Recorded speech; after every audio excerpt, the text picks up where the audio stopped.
Let's bring in member Lagos State University Medical Students Association, Adewumi Akimbola, to talk more on the commemoration of this year's World Malaria Day. Welcome, Adewumi. He's also a 500 level student of medicine and surgery at LASU, and of course you run an initiative, Health Drive. But specifically on the issue of malaria, let's begin on a cheering note. If reports of the spread or distribution of a malaria vaccine later in the year is anything to go by, what are your thoughts on this? Thank you very much for the question and for the opportunity too. So, yes, we recently heard about the vaccine that has been approved, at least the first ever that has been approved now. That is progressive. That is a progress. And we also equally heard about the fact that the vaccine is going to be circulated by October. Well, personally, I think that is a major breakthrough so far, because this is likely going to be the first ever working malaria vaccine.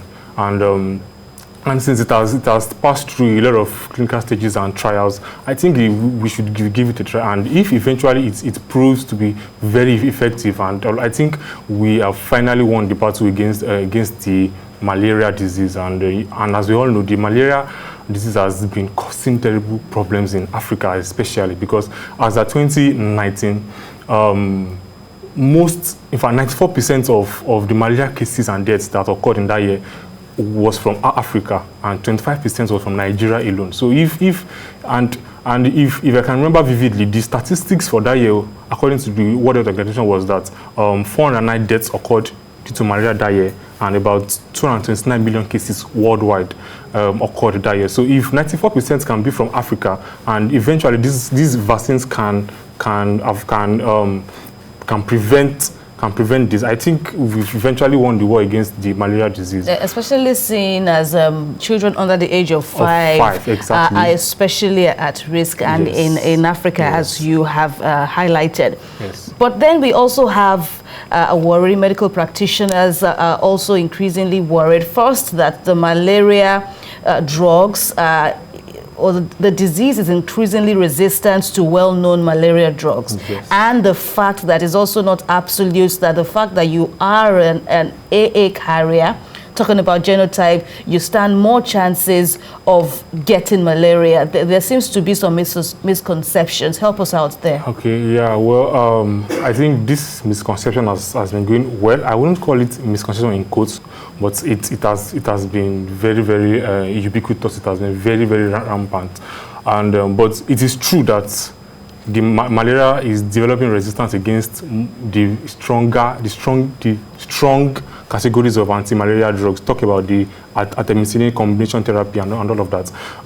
There have been recent increase in resistance against it. So that is one of the reasons why we need the vaccine to be effective, as they say it is. We need more vaccines to come up. And I also heard of the University of Oxford's vaccine too that just entered, I think, the phase 2 clinical trials too. And then they've tested it on some children in a country for some months, and it has proven effective. So if these vaccines can come out as quick as possible and it can be disseminated, I think it would first of all solve the problem of resistance to the drugs, because eventually if we keep going, if the disease keeps going this way, I don't think we would have a stronger drug in quotes that would be able to fight the malaria disease in the body. But another age-long therapy in preventing malaria, even long before the talk of a vaccine, came about, is the need to have your environment, very clean, and that is still an issue here in our own climes now. So. Yes. What do we need to do? In the report we saw earlier, there was a suggestion that perhaps the government should set more examples so that the people will see that this habit actually works, as basic as it is. Yes. Okay, yeah. So there are what we call the preventive models. For virtually every disease of epidemic or international concern, we usually have preventive models. So, and the funniest thing is that most preventive models have proven very effective in curbing the spread of malaria, but somehow there's a problem with the implementation, the direct local implementation of these preventive models in Nigeria. For instance, the documentary that we just saw, I think the government should be very decisive. They should be very intentional about decentralizing. No, I won't use that. About going local. Because the truth is the category of people that suffer from the malaria disease now are the people in the rural areas, the semi-rural areas, and the areas just transitioning from the rural to the urban areas. So I think there should be deliberate, strict rules concerning environmental cleanliness. There should be